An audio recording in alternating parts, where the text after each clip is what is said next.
কারণ সাইপ্রাসে অর্থাৎ যুক্তরাজ্যের একটি ঘাঁটিতে সম্ভবত আঘাত করা হয়েছে, যে কারণে সাইপ্রাসে পাঠাচ্ছে।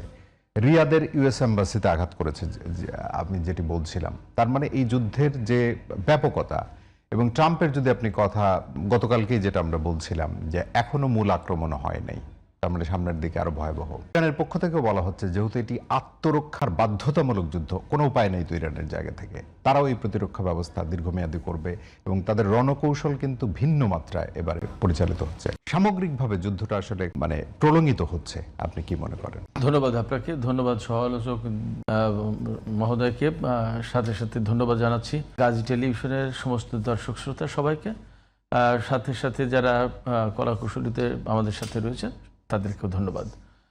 আপনি যে কথা বলছিলেন সে বিষয়ে যদি আমরা বলি তাহলে যুদ্ধটা আসলে প্রলম্বিত হওয়ার যথেষ্ট আশঙ্কা রয়েছে, সম্ভাবনা বলবো না, আশঙ্কা রয়েছে।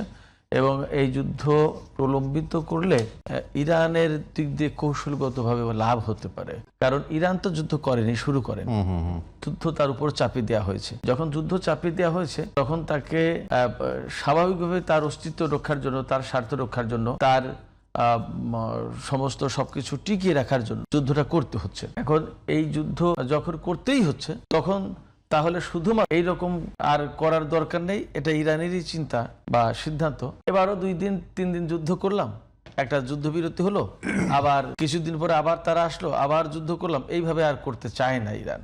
এবং ইরান যেহেতু আমরা সবাই জানি যে পারস্য সভ্যতা যেটা 3000 বছরের পুরনো এবং তাদের একটা গ্লোরিয়াস হিস্ট্রি আছে এবং একটা আত্মসম্মান বোধ জাতি, একটা স্বাধীন সার্বভৌম দেশ হওয়ার পরে তার উপরে অন্য দেশ যখন নিষেধাজ্ঞা চাপিয়ে দিয়েছে, এটাকে ইরান আত্মসম্মানের ব্যাপার, অপমানের ব্যাপার মনে করে, যার কারণে ওই নিষেধাজ্ঞার কাছে নতি স্বীকার না করে, নত জানু না হয়ে নিজেরা নিজেদের মতো পথ চলার ব্যবস্থা করেছে।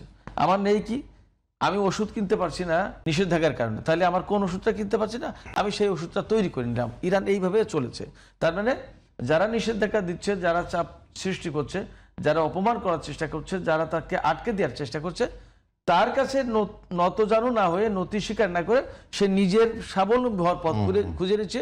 এটা মূলত এবং প্রধানত আত্মসম্মানের জায়গা থেকে। তো সেই জায়গায় এই যে যুদ্ধটা চাপিয়ে দেওয়া হয়েছে, এখন সে চিন্তা করছে বারবার যখন আমার উপর এইভাবে যুদ্ধ চাপিয়ে দেয়, তাহলে বারবার যাতে যুদ্ধ চাপিয়ে দিতে না পারে, এবং সেই ব্যবস্থার অংশ হিসেবে এবার ইসরায়েল এবং আমেরিকা যাতে এইরকম যুদ্ধ চাপিয়ে না দিতে পারে তার ব্যবস্থা নিয়েছে। সেই জন্য আঞ্চলিক যত মার্কিন সামরিক ঘাঁটি আছে প্রত্যেকটা ঘাঁটিতে আঘাত করেছে এবং সিভিয়ার আঘাত করার চেষ্টা করেছে, অলরেডি হয়েওছে।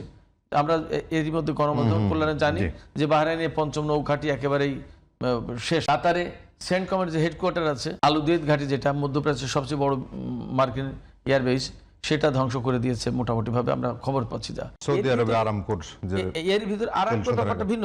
কুয়েত, সৌদি আরব এবং সংযুক্ত আরব আমিরাতে মার্কিন দূতাবাসে হামলা হয়েছে।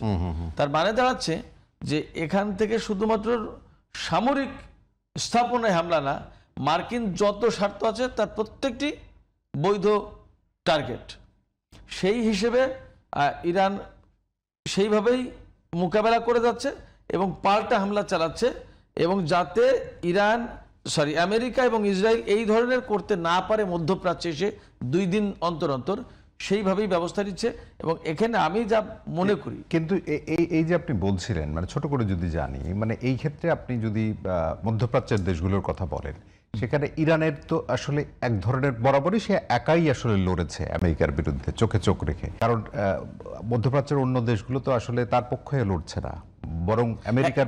এই জায়গাটা বলতে চাইছিলাম আমি, এখানে আসছে। এখানে মজার ব্যাপার যেটা খেয়াল করুন, মার্কিন স্বার্থ আছে, ধরুন দূতাবাস, এই দূতাবাস তো